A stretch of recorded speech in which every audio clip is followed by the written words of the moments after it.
Erev Tov, everybody. Welcome to another edition of our Monday night class. We continue our studies in Pirke Avot, Ethics of the Fathers. We are studying tonight chapter 3, Perek Gimel, as we are in the third week between Pesach and Shavuot. And tonight we are going to look at a rather often quoted Mishnah in the name of R Elazar HaModai. We are studying chapter Gimel, as we said, chapter 3, Mishnah Tet Vav, that's Mishnah 15, if you're following inside. And hopefully, Bezrat Hashem, some of the words, the holy words of the Tanna, can penetrate our hearts and our minds so we fulfill what the words of Pirkei Avot are meant to fulfill. Changing ourselves, changing our character, changing who we are in preparation for Matan Torah. Who was R Elazar HaModai? R Elazar HaModai actually was a third generation Tanna, counted amongst the Chachmei Yavne, the sages of Yavne. He originated from Modi'in, probably heard that city, just outside of Yerushalayim. He was actually the uncle of Bar Kochva. Bar Kochva, for those who don't know, was a failed Mashiach. He called himself Mashiach. Actually, also Rabbi Akiva felt that he was Mashiach. And the Bar Kochva legion set out a revolt against the Romans, but he failed. He was also the leader of course, the great revolt in Beitar, Bar Kochva, that is. During that revolt, Rabbi Elazar HaModai's merit, his zechut alone, managed to save the city from being overtaken by the Romans until he was killed by none other than his nephew, Bar Kochva. The fable goes that he was fasting. Rabbi Elazar HaModai was fasting. However, Bar Kochva had reasons to suspect that his uncle was performing or acting with treason against him, and he kicked him in the head while he was fasting, and from that blow he actually was killed, given his weakness of fasting for Klal Yisrael. It's a very, very sad story to be killed by your own nephew. Nevertheless, Rabbi Elazar HaModai is buried in the village of Navarna, which is in northern Israel, and the Hilulah is actually on Tisha B'Av. Not sure whether or not he actually died on Tisha B'Av. It seems so, since there was a lot of the Beitar massacre. A lot is brought down that it was on Tisha B'Av, so it's very well be. But often, sometimes when we don't know the date of some of the Chachamim that perish, we always commemorate them on Tisha B'Av. But this seems to be quite exact, that the 9th of Av would be his date of Petirah. So again, for those just joining us, whether live or listening to us on our podcast, you can find the words of Mishnah in the 15th Mishnah of the 3rd chapter. Here I quote, Rabbi Elazar HaModai Omer.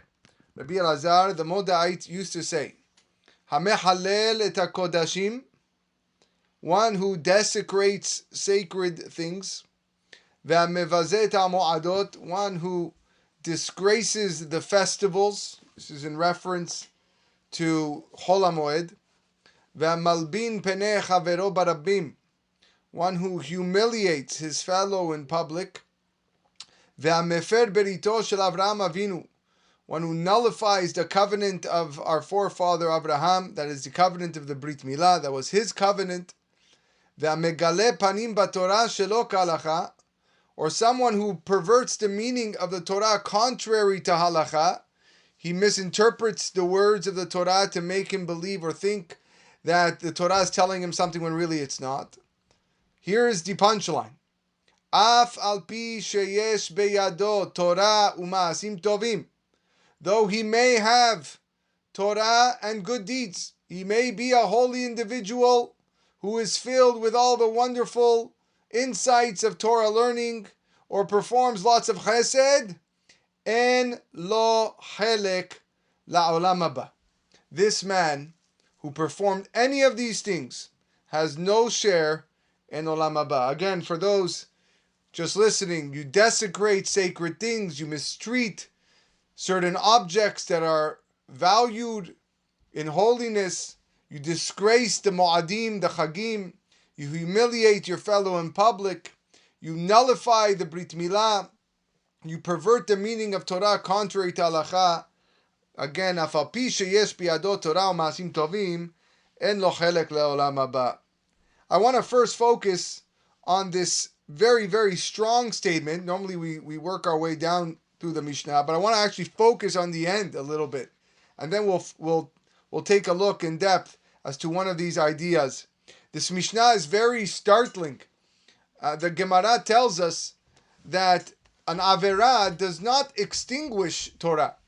So the Gemara Masechet Sotah tells us, if someone who learned Torah made a mistake, chas v'shalom, he committed a horrendous sin, even if it was a sin mina Torah, scriptural prohibition, it does not negate the merits of his Torah study. One has nothing to do with the other. I made an Averah of Shabbat, okay, I got to do kapara, I need to do teshuvah for that, but it doesn't really take away from the Torah that I learned. But our Mishnah seems to be telling us otherwise. If a person did any of these sins, listen in this Mishnah, not only does he lose the merits of his Torah and mitzvot, but more than that, he forfeits his share in Gan Eden of paradise. Think of this for a moment, Rabotai. A person who was dedicated to Torah study and observance of mitzvot for 85, 90 years, not overlooking one single mitzvah, not letting one moment go idle by. He was so meticulous to spend his days and time, not wasting free time to study. And he makes a remark. He makes a comment that humiliates somebody, or makes a comment that belittles the Mo'adot, the holidays. And all of a sudden, if this person does not apologize, he loses all the merits of the 85, 90 years of devotion of Torah and mitzvot. This man could have eaten pig, and he wouldn't have had this result. This man could have done the worst of the worst. He could have stole. He could have murdered somebody. Murdering doesn't take away from the 85 years of merit. But he malbim penecha v'lo barabim. He makes fun of his friend. He humiliates in public. All gone. How are we to understand this? How does this make sense? So, Rav Tursky, again, who we are studying from Pirke Avot, his Sefer, Visions of the Fathers, has a great chidush here. And he explains that the concept that's being alluded to is the importance of attitude.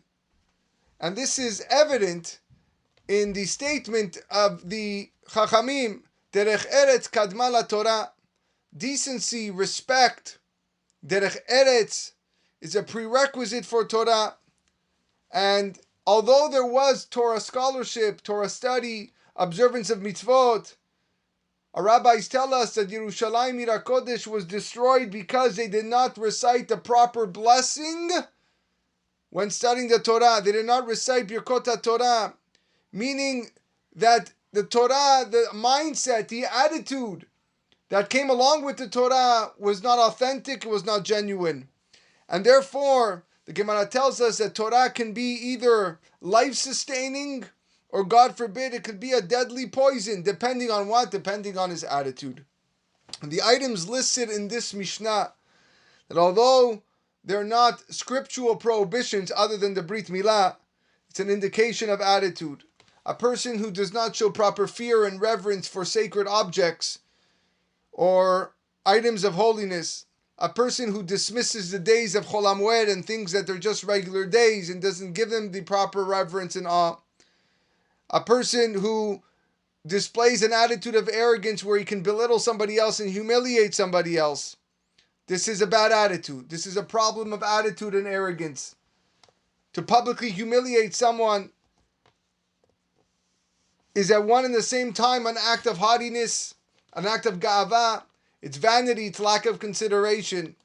The Gemara tells us on Judgment Day, a person's going to be asked, did you relate with due respect to HaKadosh Baruch Hu, and did you show respect also to your fellow man? Meaning the two questions are afforded equal weight. Did you give respect to God? Did you give respect to man? There is a concept, a psychological concept in this Mishnah, that granted a person may have made a mistake seriously in not showing proper respect towards items of holiness, or he made an insulting remark to his friend or about another person.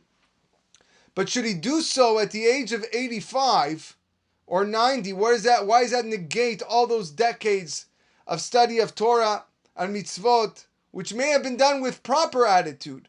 Why does it cancel it all out? So he quotes his brother.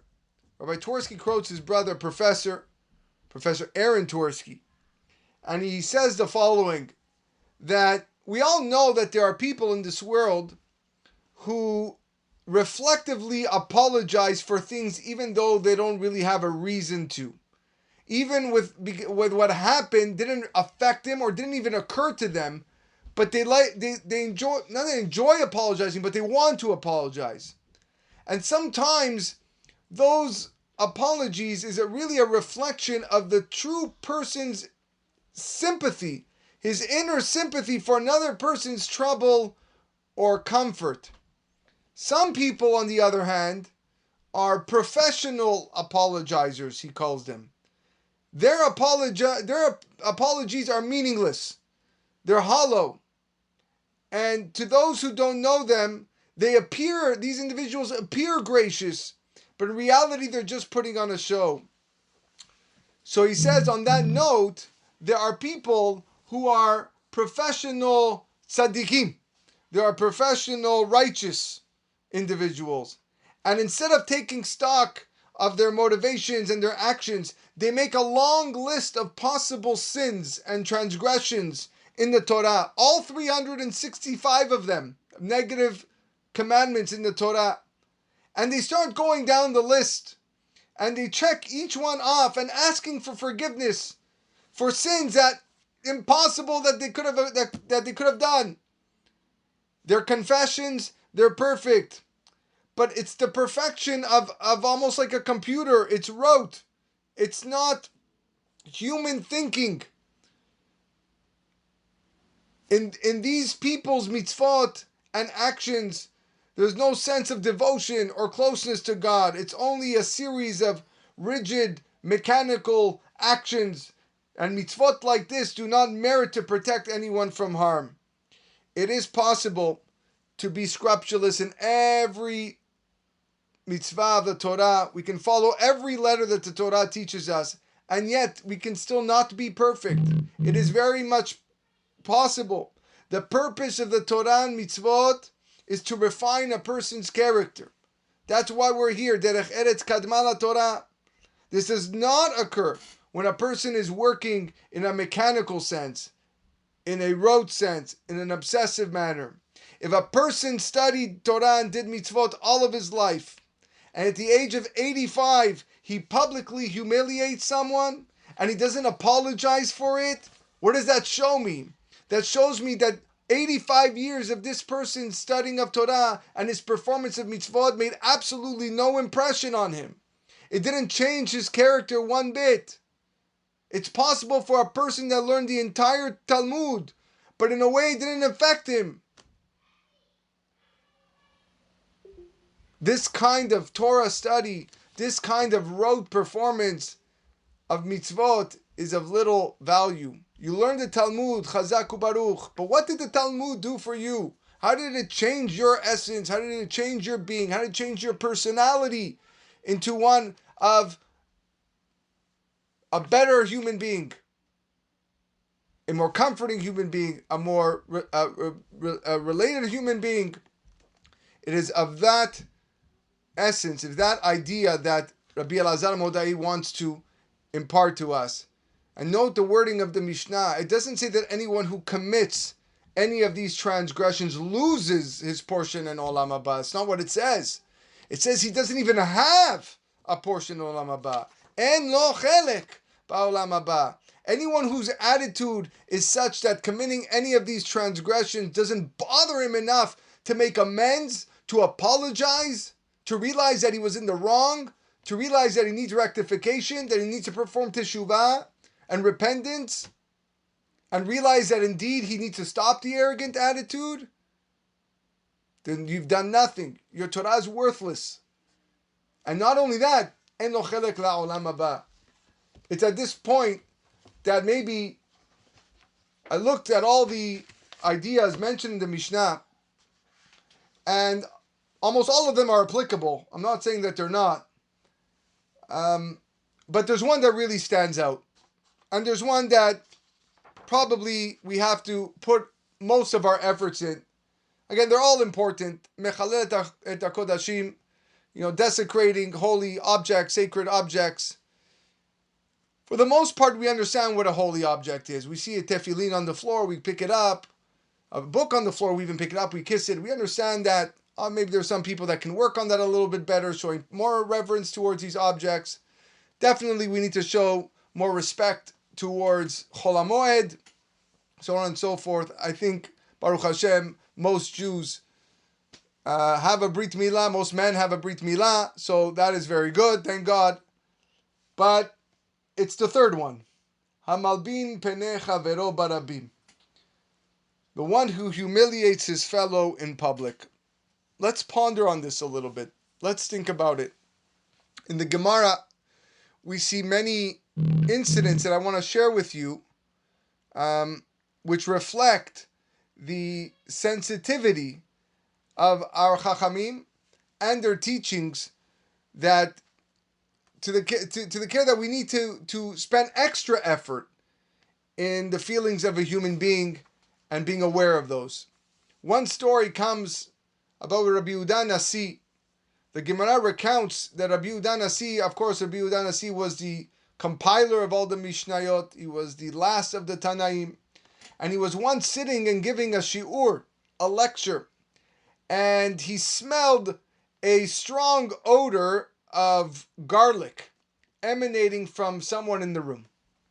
And he was so annoyed with the smell, he couldn't continue, that he interrupted his shi'ur, and he said, "Let the one who ate garlic please leave the room." And immediately, Rabbi Hayya, his most devoted student, got up from the seat and he left. And all of the students had sympathy for Hayya. They got up and they left with him. The next morning, Rabbi Shimon, who was the son of Rabbi Yehuda Nasi, this is not Rabbi Shimon Bar Yochai, this is another Rabbi Shimon. He went up to Rabbi Hayya and he said, "You were the one that ate garlic. You were the one that annoyed my father. How could you be? Don't you know you don't come to the Bet Midrash eating food? You're supposed to hear the shiur first. Look what you did. You interrupted him." But on the other hand, he couldn't imagine there was Rabbi Hayya, the one who had been so careless to cause his father such distress. So Rabbi Hayya says, "Has v'shalom, heaven forbid would I do such a thing. I would never eat before entering the Bet Midrash.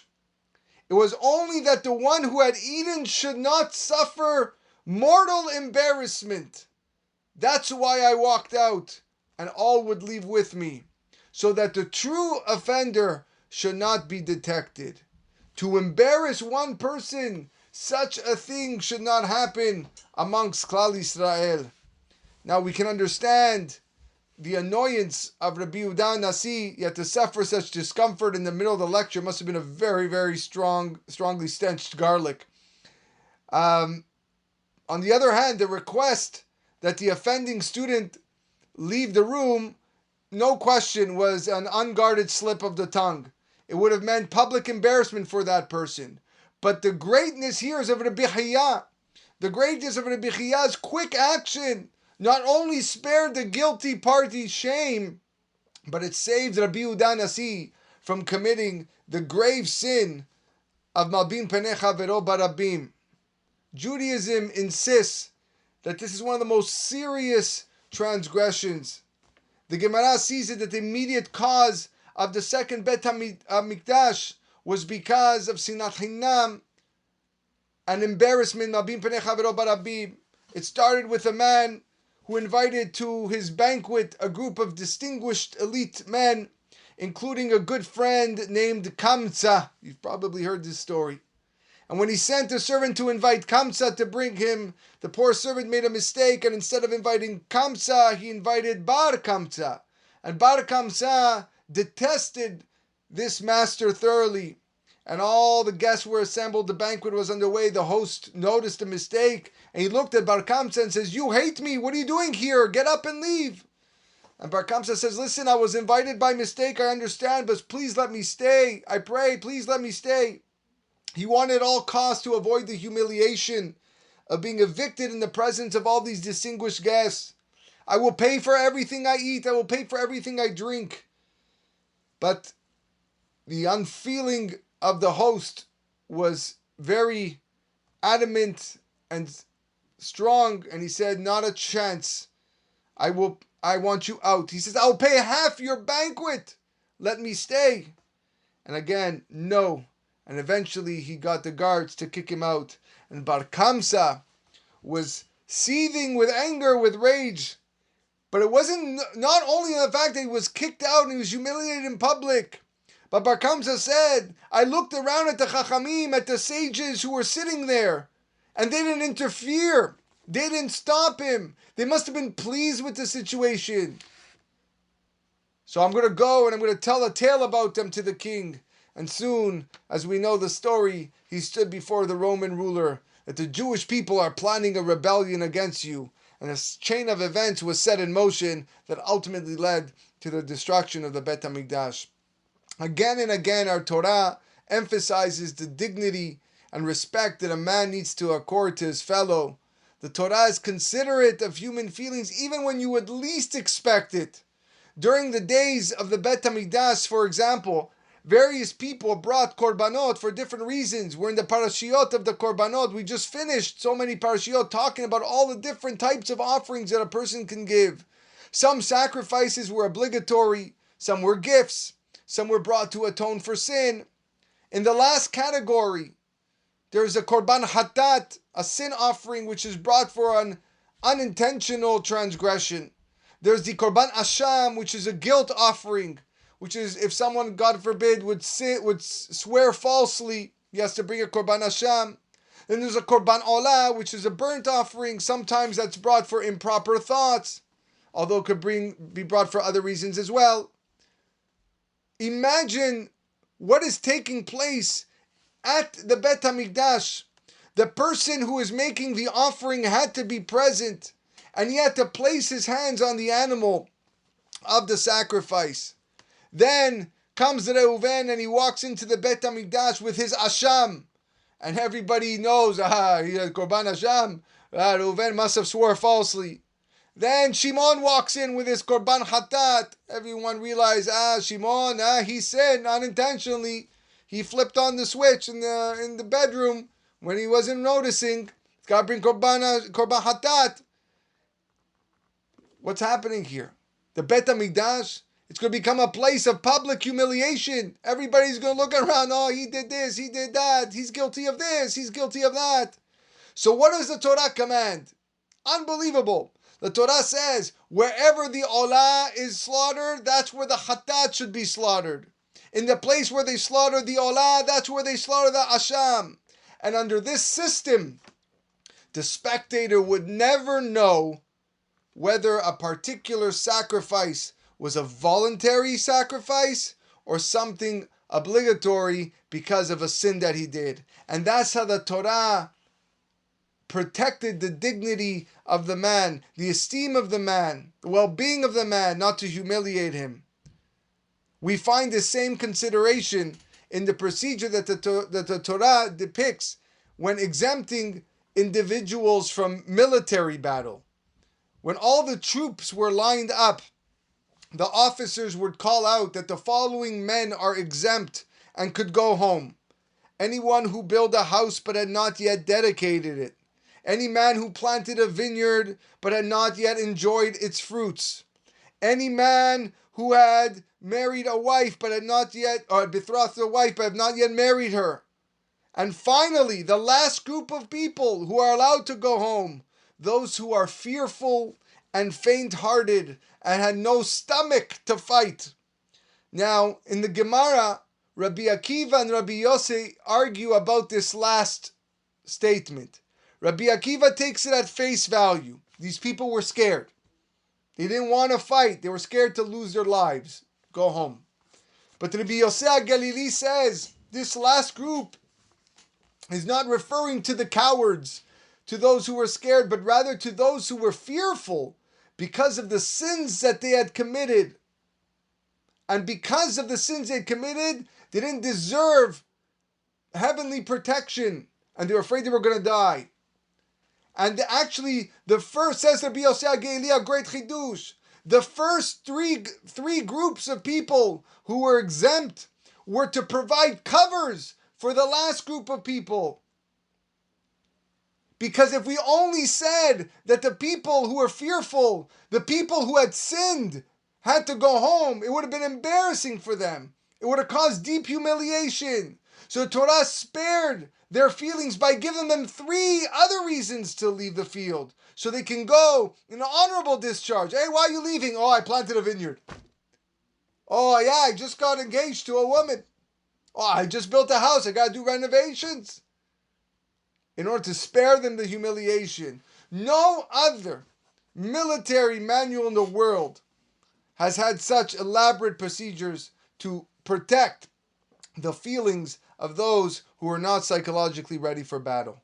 This regard for the dignity of the human being not only takes place in this world, but even after we pass away after 120 years. The human body in death, although now no longer connected with the soul, still has to give the proper respect and reverence. This is the underlying principle that is reflected much in our funeral services and the practices of burial and mourning. There is this very great mitzvah called Met Mitzvah, arguably one of the greatest mitzvot that we have. If a human corpse is found in a field and there's no one to bury, you come across this corpse, the Torah tells us that the nearest community is obligated to bury him. And the Gemara rules, should the body of this person be found even at a time where everybody is observing some sort of mitzvah, such as reading the Megillah on Purim, which is done at a very specific time, the dead man must nevertheless be buried first. Imagine a Bet Knesset packed with impatient men, women, children. Many of the adults have fasted all day in Ta'anit Esther. How impatiently they're waiting for the Megillah to be finished, just so that they could eat something, and everybody has to wait, because the dignity of man, even in death, comes first. And lo and behold, where do we see this idea? We see this reflected in the Megillah itself. When Esther HaMalka knew that she had to plead her case in front of Achashverosh, she prepared herself by fasting and praying. She explained to Mordechai that without a direct invitation by Achashverosh, it meant certain death, unless the king stretched out his scepter. And so sincere, so devout were her tahanunim, were her tefillot, that the Gemara says the Shekhinah dwelled upon Esther HaMalka. And according to the Midrash, as she approached the royal chambers, she recited the famous Pirke in Tehillim, chapter 22, Kavbet, Eli, Eli, lama zaftani. My God, why have thou forsaken me? Why have you left us? Klal Yisrael, we need your help. The Midrash then writes, at that moment, somewhere while she was praying, the Shekhinah left her. Suddenly, gone. And Esther realized why. Abotai, listen to this.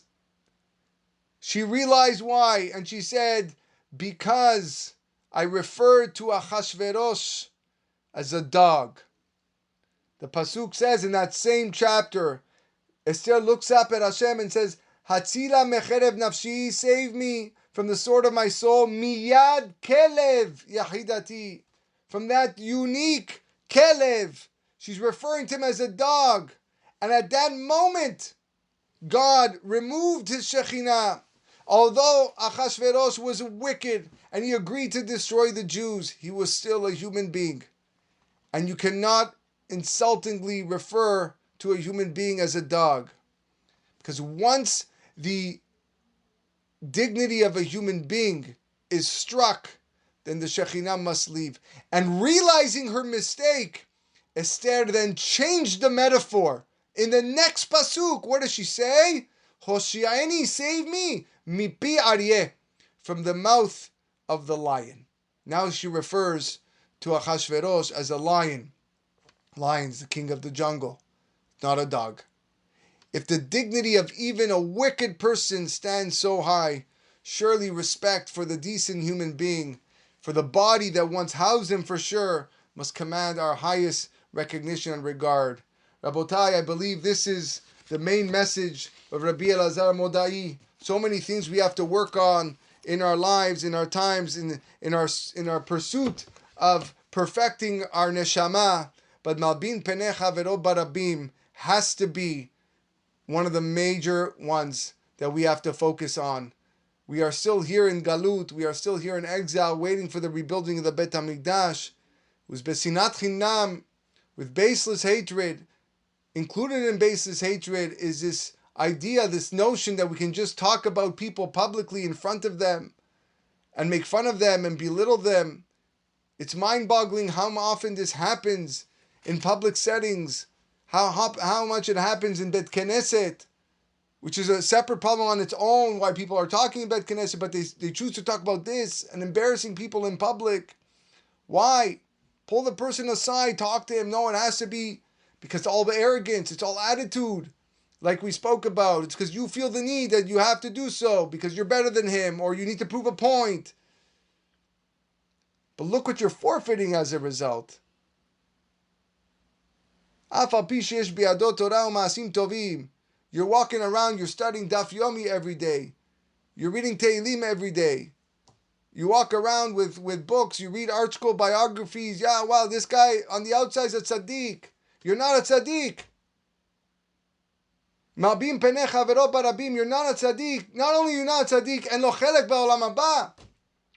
You don't even have a portion in olam haba. Who wants that on their shoulders? Who wants to think of that? Who wants to know that after all you've worked in your life to better yourself, to become what you feel is an inspiration, a role model to your family. Look, I study, I make time to study. Look at my Shabbat table, I go all out, I build the biggest sukkah, I buy the best lulav and etrog, I got the fanciest Megillat Esther. Yeah, look at me, Chazak u'Baruch, great, you will get reward for that. But it will all be for naught. It would all be for naught if any of these items are transgressed and you don't own up to it, and you don't apologize for it and do sincere teshuvah. You can eat pig.